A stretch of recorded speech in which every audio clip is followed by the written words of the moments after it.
General Skilled Migration GSM visas in Australia. Comparing subclasses 189, 190, and 491. If you are planning to migrate to Australia through skilled migration, understanding how the General Skilled Migration program works can seem a bit confusing at first. But it is actually not that hard. Australia recognizes the importance of attracting skilled professionals. The General Skilled Migration program is designed to bring skilled workers to Australia, meeting skills shortages in certain industries or locations and boosting the workforce. In line with this, the Australian government ensures that the skilled occupations list SOL, which is the summarized occupations that Australia needs to fill skill shortages, is continuously updated to accurately reflect the needs of the Australian labour market. As the name suggests, the GSM program attracts skilled individuals from anywhere in the world. Some of the subclasses are the Skilled Independent Visa Subclass 189, the Skilled Nominated Visa Subclass 190, the Skilled Work Regional Provisional Visa Subclass 491. Let's start with the similarities and the common ground of the mentioned GSM visa subclass. Applicants must have an occupation on the relevant skilled list, have a suitable skills assessment for the occupation. A skill assessment includes assessing your qualifications and employment against the criteria of nominated occupation in Australia. Be invited to apply for this visa and satisfy the points test. While the 189, 190 or 491 visas are under the GSM program, their process and criteria are different. Here are the key differences of each visas. Number 1. The Skilled Independent Visa, Subclass 189. The Skilled Independent Subclass 189 is a point-based visa, designed to select a certain set of overseas skilled people, required in different states of Australia. It allows skilled workers to move and live in Australia, without the need of having a sponsorship of a family member or nomination by the state or territory government. This is also considered as the most competitive visa, and only certain professionals can apply, as the list of occupations available to this visa is not large. The relevant list is the MLTSS medium and long-term strategic skilled list. Successful applicants and holders of an Australian Skilled Independent Visa Subclass 189 are granted permanent residency in Australia. This will allow you and your eligible family members to travel in and out of Australia, work and study in Australia, access to government-subsidized healthcare Medicare, apply for Australian citizenship once you become eligible, and lastly, sponsor eligible relatives for permanent residence. Next is the Skilled Nominated Visa, Subclass 190. The 190 is also a permanent visa and the process is basically the same as the 189. However, the difference here is that applicants are not invited to apply by the federal government but rather are invited by a state or region.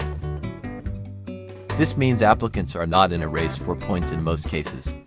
But there are some states like in SW and Victoria where only candidates with high points are invited.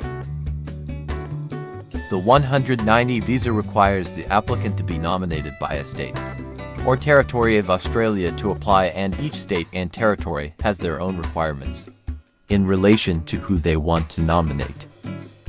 The permanent residency as such is provided once the person gets a skilled nominated subclass by a state government and meets the eligibility criteria required.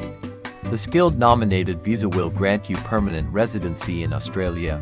This will entitle you and your eligible family members to travel in and out of Australia, work and study in Australia, access government-subsidized healthcare Medicare, apply for Australian citizenship once you become eligible. Lastly, sponsor eligible relatives for permanent residence.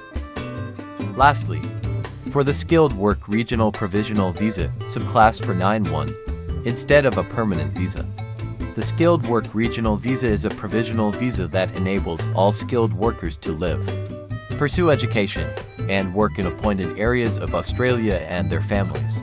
This visa is valid for a tenure of 5 years. The applicant for this visa has to be either state nominated or sponsored by an eligible family member who is a permanent resident in Australia. Once granted, The 491 visa requires you and your family members to reside in a designated regional area of Australia for at least 3 years. Once you meet those two requirements, you should be able to apply for a permanent visa subclass 191, which will finally allow you to live and work in any area of Australia permanently. The Skilled Work Regional Visa Subclass for 91 will grant you a temporary residency visa valid for 5 years. You and your eligible family members will be entitled to reside in Australia for up to 5 years, live, study and work in a designated regional area of Australia. Travel in and out of Australia as many times as you want during the duration of the visa. Apply for permanent residency through the Permanent Resident Skilled Regional Visa Subclass 191. Work in any occupation and for any employer in line with the work and residence conditions attached to your visa. Lastly, be eligible for Medicare. Now, how can a specific group help with your skilled visa application? Visas in this program: 189 skilled independent, 190 skilled sponsored, and for 191 skilled work regional provisional are highly competitive. Choosing the right strategy is the key to success. Whether you are opting for the high points strategy or estate or family sponsorship strategy, getting the right advice before you start is critical to success. At a specific group, we believe in straightforward and knowledgeable advice to get you results.